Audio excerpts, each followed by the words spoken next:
What's up guys, welcome to episode 18. I know everyone's bored at home and looking for content, but I've actually been at the track every single day, so I haven't had time to even edit the videos that I'm making. I get a bunch of negative comments. There's only 5 to 7 people at the track throughout the day, total, not just working with me, I'm talking total at the track. And everyone keeps their space. Honestly, it's much safer than going to the grocery store or anything like that. Today's lesson, I'm working with Jordan and Nate, 2 buddies that have worked with me before at a big group class, but this is the first time getting in with me for a private session. I break out the Polar Vantage watch where I actually do some times on these guys. So we compare times between those two, and I hop on one of their bikes and do the segment as well, just to give them a good idea of really how fast you can go in that segment. So it makes for an interesting video, and I know they had fun doing it. If you haven't done so already, just hit the subscribe button below. Very, very close to 20,000 followers. Hopefully we can hit it this week. Gonna do something pretty cool when we get to that. So enjoy the video.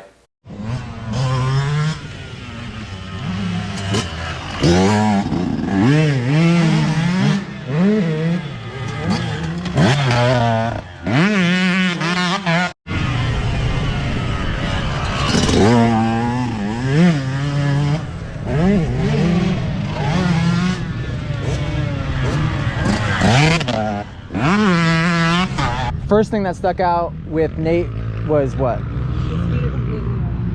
Yep. Did I tell you that at Sleepy Hollow by chance?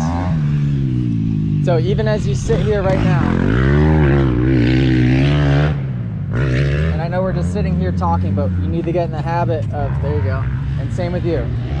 To break that habit, we got to start doing it as much as possible, whether you're just riding in the pits or sitting here stationary, whatever the case is.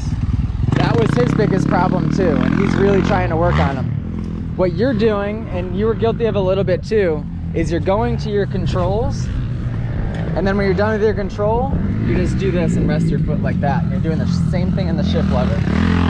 You're a little bit guilty of it on your brake foot. You hit the brake, and then when you're done with the rear brake, you just do this. Your shifting foot, not as bad. Your shifting foot, you're returning it back to where it should be. But your braking foot, I'm watching your outside foot in this turn here, and holy cow, your guys' feet are just like along for the ride after you get done with the brake. What else did you notice with both these guys, where they were sitting? You guys are sitting really far back in the seat. So when you guys go from your attack position to your sitting position, he had the same problem. You're going from here, and you're sort of just plopping down in the middle of your seat. You should aim to get your crotch right here. You could still see that logo, but you should be covering everything but that logo. Yeah, you want to have probably about an inch to the front of the seat. That's because that's getting the weight to that front tire, and then our upper bodies want to be a little bit more relaxed. So we don't want to throw our butts to the front and have our upper bodies like this, because now we have all the weight to the front and then to the rear. So your butt comes forward. Almost lean back, kind of like this? Yeah, don't lean back, but kind of just relax in that position a little bit. And allow that weight to kind of sit in the tire a little bit. So it's the opposite. When you stand, your butt's putting the weight to the rear, your chest and chin are putting the weight to the front. When you sit, boom, we're here. Pretty much like the telltale sign that you're in the right spot is if you can get your elbow to 90 degrees when you're sitting, that's where you want to be. If you're like this, you're too far forward, and if you're like this and your elbows are starting too far back to what kind of angle is it? 80, 70. What's the opposite of acute? Obtuse? Is that I think you might be right. I don't know. Oh, this one's good. All right. So you want? So if you're in an acute angle, you're too far forward. If you're in an obtuse angle, you're too far back. You want it 90. Right at a right angle. That's kind of like your sweet spot. So the drill we'll do to help you guys focus on your feet and kind of simplify things a little bit is no rear brake allowed. You can still charge in pretty hard. Want to make sure that by the time you get to the beginning of the turn, you're going slow enough to where you're not going to blow the turn out, of course. Once you're in the rut and you have something to hold you, you can use the front brake gently to help get that lean angle and to guide you through the turn. Just know you can't get too aggressive with that because it's not the best rut in the world. It's not like super solid, but you could do it a tiny bit.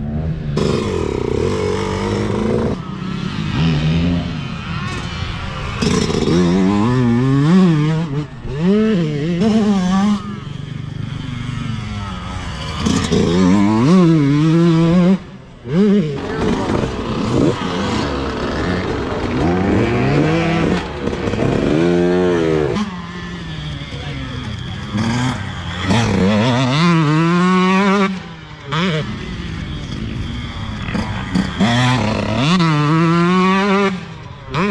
didn't notice anything else odd about what I did in the air? Did you see what my left foot was doing?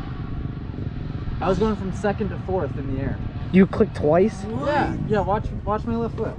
I thought you guys would pick up on that. Yeah, I'm going from second to fourth. I just saw one kid.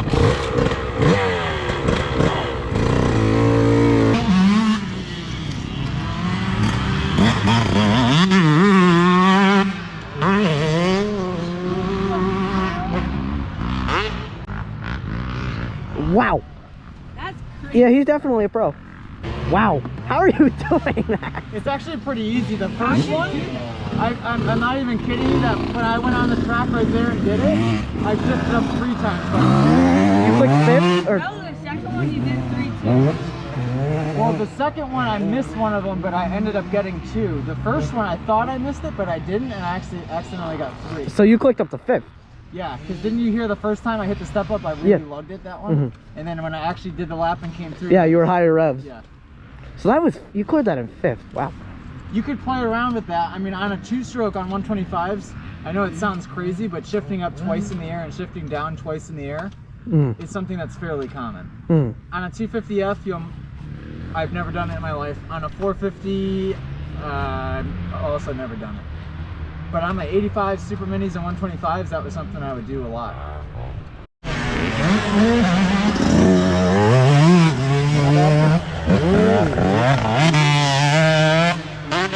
Little inside elbow drop.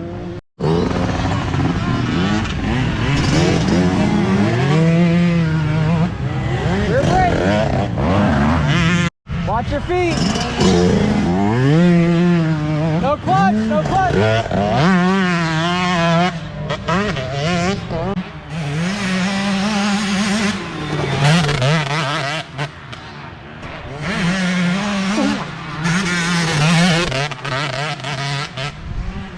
Did he really just pull a wheelie down What that? did I say he was gonna get? 4.8. Yeah, that's what he got. No. Dude, he's only 4 or 3 seconds quicker than or 2. Hey, I told you. I guessed what you were gonna get. Yep. Oh god.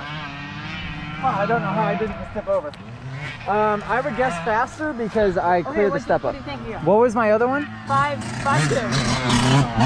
You guessed it perfectly right. My other one was 5.2. Oh, it's definitely high 4s probably. 4.8. Yeah.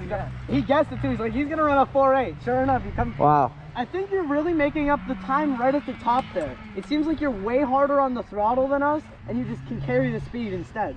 So if you guys are bouncing the step up, you have to make sure you don't bounce it that high in the air. Like the times that I didn't jump it, I was like trying to wheelie it and get my wheels in the ground and get the power to the ground. The last one I was actually able to clear it. And you wheelie down it. Oh yeah, I landed in a wheelie. Yeah, that's right. So obviously that's fast, but it's very hard to clear that in a 125. Just try to get the wheels to the ground. If you can go to 5th gear just to smooth it out, don't ride over your head. But a 4.8, so think about that. All right, so what we're doing is these guys are starting the time once we crest this step up, and then time ends at that blue thingy. So this is basically just a drill to show them how easy, or how much time is to be made or lost in such an easy part of the track, such a quick little part of the track. So you ran originally, I'm gonna give you guys another chance, but your original time was 6.5, 6.8, and 7.1. And then I just ran a 4.8, so I'm getting 2 seconds a lap on you. You'll be able to go faster. But as of now, 2 seconds a lap, nowhere, like in a little silly straightaway. Think about that. All right, so let's see what these guys can get. I would say both your guys' goals should be, your goal should be to go under 6.5 or faster, and you're already at 6.5. Try to get it into the 5s. Don't ride over your head though. Go to 5th gear, smooth it out. I think they're gonna go quite a bit faster just because they know what's possible now. Elbows! All right, we got talent on the stopwatch, on the puller. Whoa, a little swap. Elbows up. Yeah, that was good. That was nice and smooth. 5.4?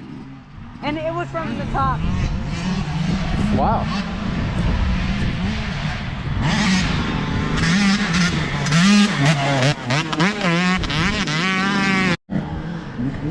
Lay down that time.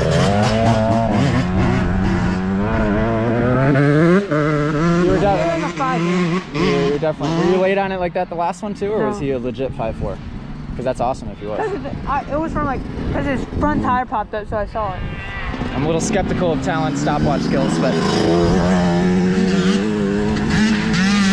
No clutch!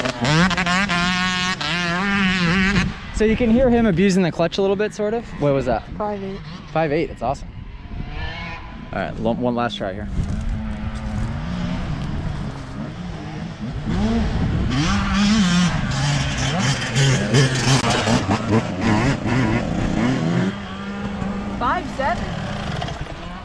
Yeah, that sounds about right. 5.8. Dude, That one felt really very good. solid. But I bounced really high off the table. He kind of did one of the times too. Think about that. You went from a 6.8 to a 5. So you just gained over a second. 1.4 seconds in the shortest little section ever. You went from a 6.5 to a 5.8. I gotta run it again. Okay, yeah.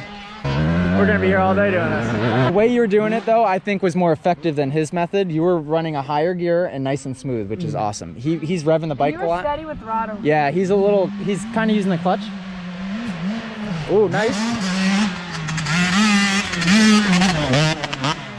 Wow, he's way higher. He's got to go one gear higher. I'm kicking him off the freaking. Yeah, I'll give you the camera.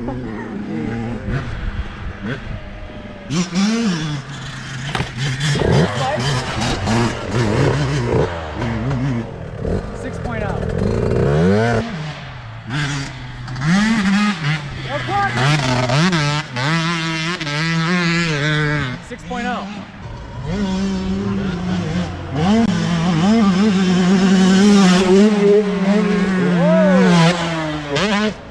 Oh my god, he was scared. He did exactly what he said not to do. Well, He went. a lot of the problem is he's resorting back to riding like this on his arches. And so think about when he hit that kicker, it just went straight through his whole body. These two have a bit of a kicker. It's not bad over here. And then these really got...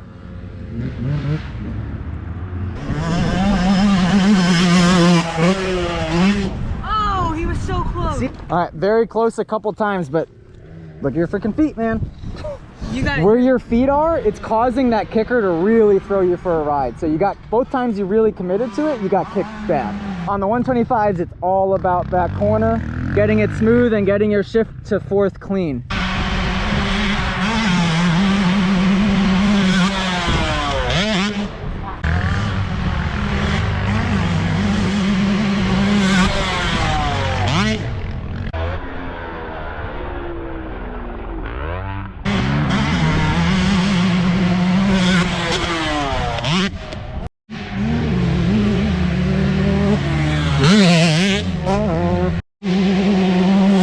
Over the times? 5.1 for the scrub, Yeah. 5.3 for the. Wow. And did you film both? Yeah. So it turns out scrubbing was faster on this particular jump. I did also scrub it fairly hard, and like when I got the wheels on the ground, You were all gas. I don't think my front end ever touched. Like I landed in a wheelie. Yeah, and you almost kind of worked as scrubbing the second Yeah. one. Come on the gas, on the gas.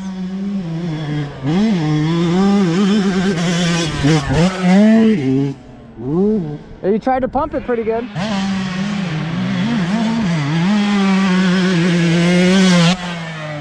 Oh, nice. 6.2. Wow. 6'3" for Nate and 6'2" for Jordan.